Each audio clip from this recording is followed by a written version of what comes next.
जितेंद्र आव्हाड साहेबांना अगोदरच उत्तर दिले।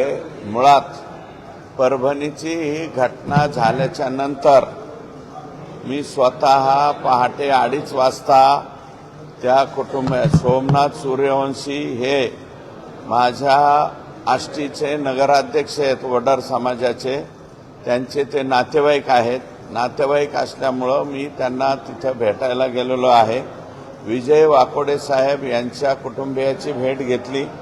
तिथे रवी सोनकांबळे साहेब माजी महापौर यांची आणि जवळपास 500 ते 600 लोकांची भेट मी त्या ठिकाणी घेतली आणि त्यांचं सांत्वन करण्याचं काम मी स्वतः तिथं जाऊन केलेलं आहे। बाकीच्या लोकांनी कोणी केलंय का नाही मला काय माहिती नाही। पण तुम्ही जी भूमिका मांडली त्यामुळे असं तुमच्यावर टीका होते की सुरेश धस या 2 प्रकरणांमध्ये वेगवेगळी भूमिका घेतात, संतोष देशमुखला वेगळी आणि सोमनाथ सूर्यवंशीला वेगळी, अशा 2 भूमिका दिसतात। अजिबात नाही।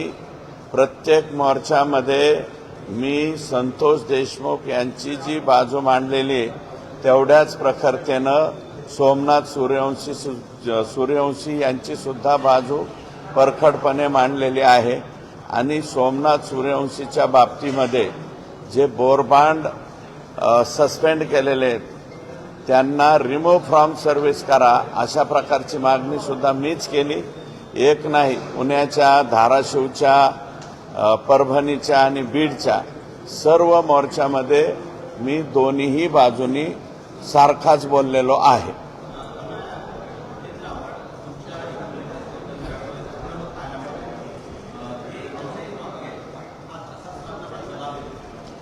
हे पहा, जे त्या ठिकाणी मोर्चेकरी होते, मोर्चेकऱ्यांच्या संमतीने मोर्चा मिटवणं योग्य का अयोग्य? जर अयोग्य असेल तर जितेंद्र आव्हाड म्हणते ते जितेंद्र आव्हाडांना फक्त राखेल टाकायचाच धंदा कळतो का? सामाजिक स्वास्थ्य महाराष्ट्रातलं शांत राहिलं नाही पाहिजे का? कुठंतरी प्रकरण तिकडच्या तिकडं म्हणजे लॉंग मार्च मुंबईला येण्याच्या अगोदर नाशिकमध्येच थांबला। याच्यामुळं जितेंद्र आव्हाडांना काही पोटसूळ वगैरे सुटलाय का काय असं मला या ठिकाणी म्हणायचंय। आणि जितेंद्र आव्हाड साहेब, तुम्हाला स्वतःला वाटत असेल की तुम्हीच फक्त फुले शाहू आंबेडकर वादाचे ठेकेदार आहात, तसं नाही। आम्ही सुद्धा त्याच विचाराचे आहोत, त्याच विचाराने चालतो आणि हे कुठंतरी प्रकरण थांबलं पाहिजे। हे आणि जे काही माननीय मुख्यमंत्र्यांनी परभणीच्या प्रकरणामध्ये सुद्धा सगळी बाजू पॉझिटिव्ह घेतलेली आहे, मग तुम्ही निगेटिव्हच का पसरवताय? ज्युडिशियल इन्क्वायरी लावलेली आहे। सोमनाथच्या जे संबंधित पोलीस होते ते सर्वचे सर्व सस्पेंड केलेले आहेत आणि माझं वाक्य कालचं जे दाखवलेलं आहे ते मोडून तोडून दाखवलेलं आहे। मी म्हणलो होतो की जे व्हिज्युअलमध्ये दिसतायत त्या पोलिसांच्या वरती सस्पेन्शनची कारवाई करा, परंतु जे व्हिज्युअल्समध्ये दिसत नाही, ज्यांचा लाठीचार्जशी संबंध नाही, अशा काही पोलिसांना थोडंसं माफ करा, एवढंच त्या ठिकाणी मी बोललेलो आहे। माझं पूर्ण वाक्य न घेता अपूर्ण वाक्यावरती ते मला वाटतं कालपासून ट्रायल चालू जात आहे।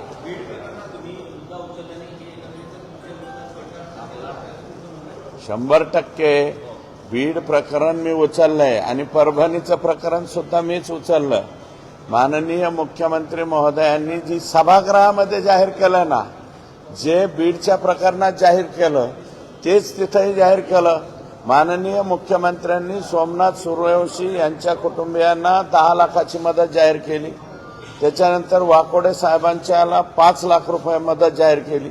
मी नंतर वाकोडे साहेबांचं कुटुंबीय आणि तिथले सामाजिक कार्यकर्ते यांना घेऊन माननीय मुख्यमंत्र्यांच्या निवासस्थानी आलो। निवासस्थानी आल्याच्या नंतर 5 लाखाची रक्कम 10 लाख रुपये करण्याचं सुद्धा मान्य करण्यात आलं। मग याच्यामध्ये नेमकं चुकलं काय? निगेटिव्ह भूमिकेमध्ये मला घेऊन चाललाय तुम्ही, याच्यात चुकलं काय? मला त्याचं उत्तर सांगावं।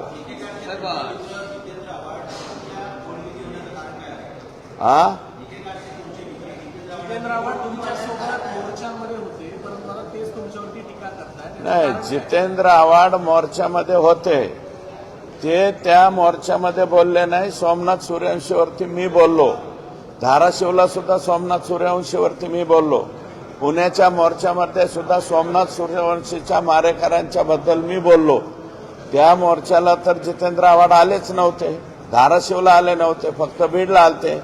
आणि मोर्चा निघाल्याच्या नंतर पहिल्या दिवसापासून मोर्चेकरांशी जे आंदोलक होते त्यांच्याशी मी सतत संपर्कात होतो, त्यांना मी विनंती करत होतो. आणि रामप्रसाद बोर्डीकर साहेब हे स्वतः, परत बीड परभणीचे जिल्हाध्यक्ष भाजपा हे सुद्धा संपर्कात होते. आणि तिथल्या पालकमंत्री मेघनाताई बोर्डीकर या सुद्धा संपर्कात होते. आम्ही सर्वजण त्यांना दररोज विनंती हे करत होतो की हे क्लेशकारक आंदोलक तुम्ही कुठंतरी थांबवा, तुमच्या आणखी काही मागण्या असतील त्या आपण पूर्ण करू. आणि याच्यामध्ये सगळ्यात मोठी बाब ही आहे की ज्युडिशियल इन्क्वायरी जशी देशमुखांच्या बाबतीत लावली तशीच्या तशी सोमनाथ सूर्यवंशीच्या सुद्धा बाबतीत लावलेली आहे. जितेंद्र आव्हाडांचा पोटसोळ उठण्याचं कारण हे असेल. मग जितेंद्र आव्हाड साहेब, माझं तुम्हाला आव्हान आहे, सोमनाथ सूर्यवंशीबद्दल आणि परभणीच्या प्रकरणाबद्दल तुम्हाला फारच जर काही वाटत असेल तर तुम्ही लाखाचा मोर्चा काढा ना, ठाण्यामध्ये काढा, मुंबईला आणून मोर्चा काढा. ते करत नाहीत तुम्ही.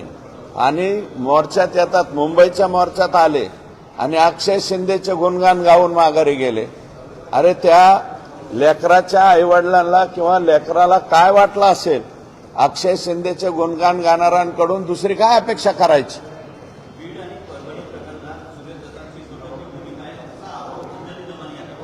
अहो, माझी दुटप्पी वगैरे नाही, एकच टप्पी आहे. मी संतोष देशमुखांच्या खुन्यांना सुद्धा फाशी झाली पाहिजे, सोमनाथ सूर्यवंशीच्या खुन्यांना सुद्धा फाशी झाली पाहिजे आणि परळीच्या महादेव मुंडेच्या खुन्यांना सुद्धा फाशी झाली पाहिजे. हे माझं स्वतःचं. बीड मधल्या संतोष देशमुख प्रकरणात एक सीसीटीव्ही फुटेज आलं, त्यामध्ये हत्येनंतर त्याच संध्याकाळी जे आरोपी होते धाराशिवच्या वाशीमध्ये गाडी सोडून पळून गेलेले आहेत. कुणी यांना त्या ठिकाणी मदत केली असावी असं आपल्याला वाटतंय. तो नितीन काहीतरी नाव मी घेतलेलं आहे अगोदरच, वाशीमध्ये बिक्कड, नितीन बिक्कड याने मदत केलेली आहे. नंतर ते पुढे गेले आणि मला वाटतं पोलीस पाठीमागून गेल्याच्या नंतर गाडी आणि मोबाईल सोडून ते पळून गेले.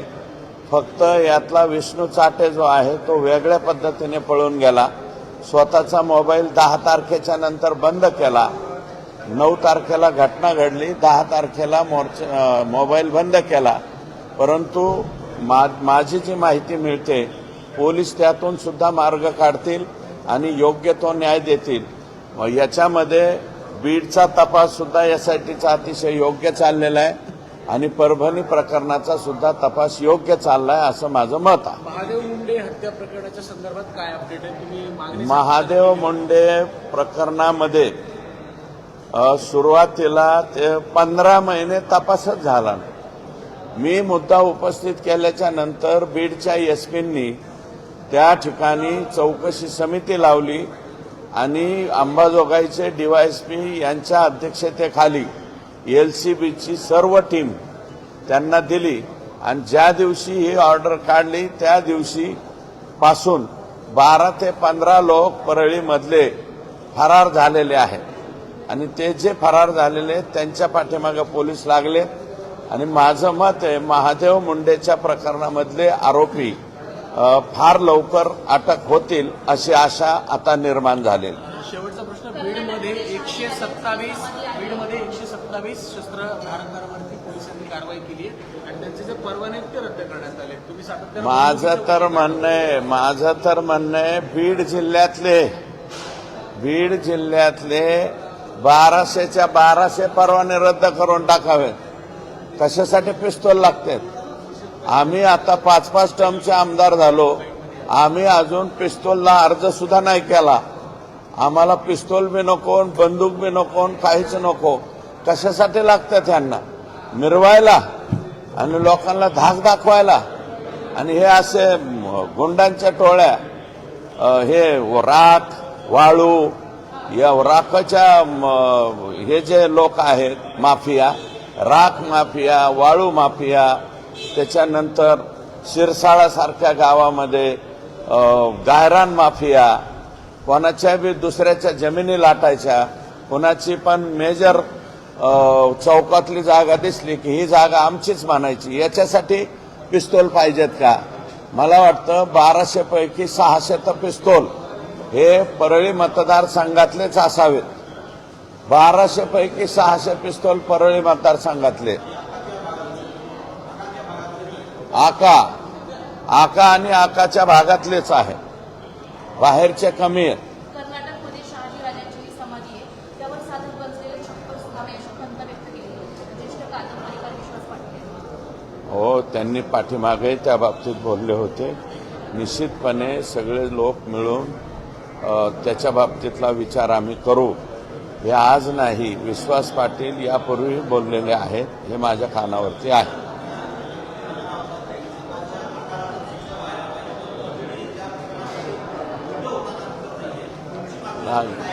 लागेल, तपास चालू आहे, शांतता, कोर्ट चालू आहे ना, तसं शांतता घ्या. तपास चालू आहे आणि पुढे आल्याच्या नंतर निश्चितपणे त्यातला मार्ग निघेल.